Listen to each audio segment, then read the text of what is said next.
All right, if you've seen this show before, we talked about the Lions getting a culture cementing win a couple episodes ago. And what we meant by that was the Lions culture has truly shifted now after that Bears game or during the Bears game, because we got to see the Bears being like the Lions. And that was, oh boy, how's this going to go? How's this going to go bad? Are we going to be able to hold on to this lead? What's going to happen? What big play is going to go against us? How are the refs going to screw us? Like, that's how we've always felt as Lions fans, players, coaches, but it's completely shifted. And obviously, Dan Campbell is one that we have to thank for the culture shift. He was serious about it from the beginning. We all were just like, I don't know, we'll see, right? It's like, and here we go again. Another coach thinks they're going to do it the certain way, but he's been great with the culture shift. He's great in front of the media, great with the players, other coaches. Dan Campbell has really been an incredible hire by Sheila. And here's an article that's pretty interesting. This is ranking all of the hires in 2021. That's when Dan Campbell was hired. Here's some other coaches and names that were hired alongside Dan Campbell. And we'll get to a couple other articles where national media guys are apologizing to Dan Campbell because, oh yeah, that opening press conference, the whole thing. But you'll see that everybody wants Dan Campbell. Texas A&M, his alma mater's like talking about him. So here we go. Brandon Staley, Chargers. He's on the hot seat like no other. It's kind of working. It's kind of not there in with the Chargers in LA. That was a hire. Another one. Urban Meyer came in at number 2. This was done back in 2021. Urban Meyer.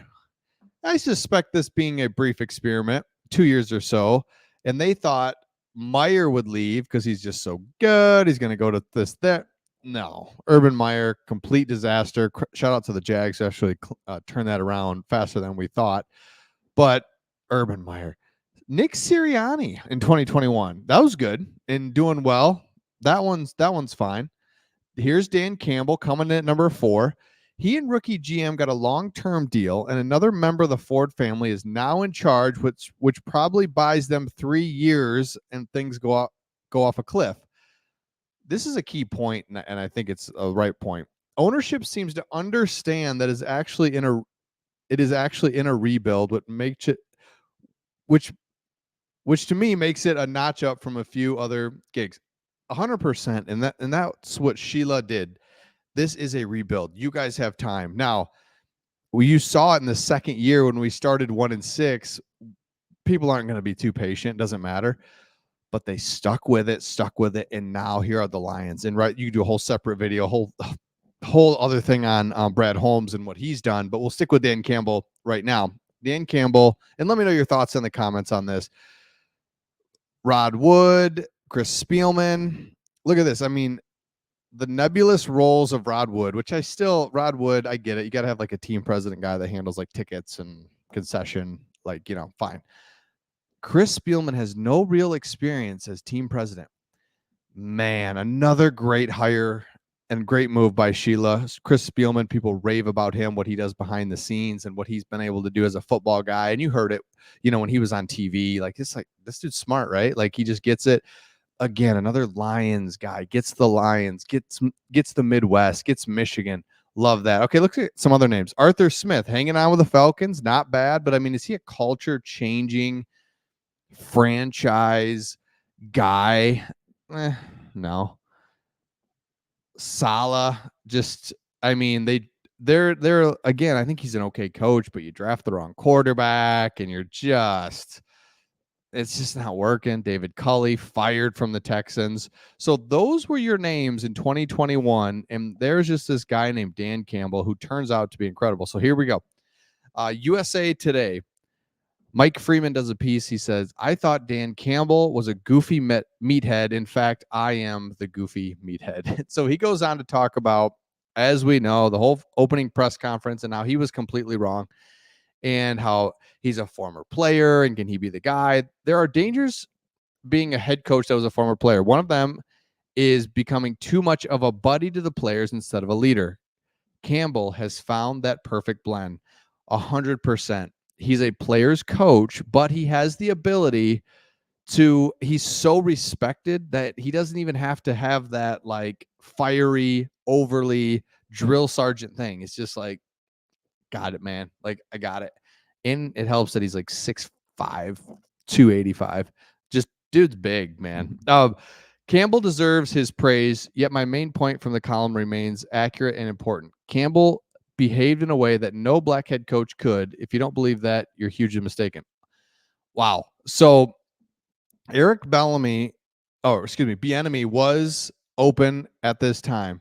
Campbell wasn't as qualified as some other black coaches in the hiring cycle. What would the Lions look like with Bieniemy as head coach instead of Campbell? We'll never know. But man, Dan Campbell, are you kidding me? Like the combination of Dan Campbell with Brad Holmes, there will be a 30 for 30 on this. There will be.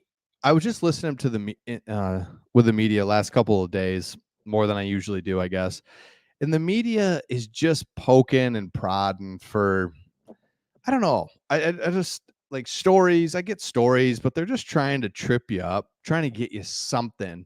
And Dan Campbell is so good. He was asked about Texas A&M. He said, "I am going to do everything I can to help Texas A&M get back on top, to be a winning, successful program, but I'm not going to be their head coach." Boom, right? Other head coaches, no comment, or make it weird, or leave a little meat on the bone of like, he didn't say no, or he didn't say.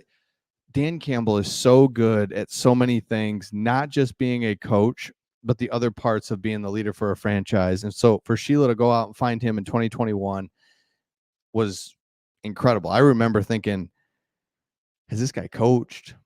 What's his it didn't have much of a resume, didn't have much, but the guy is proving us all wrong, and can't wait to see what he continues to do. And another thing is, he is getting much better. I think the one area where he just had to get better was his in-game adjustments, his game management, when to go for it, timeouts, end of half, end of quarter. We saw that in 2021 where it's just like, I don't know if this guy gets it. And I think two things were happening. One, the Lions didn't have the talent that they do now. So you look better when you're able to execute and do the things that you want to do. But two, he didn't have a feel for it. It's like, should I go for it? Should I not? I want to be aggressive. That's my thing, but I'm being too aggressive.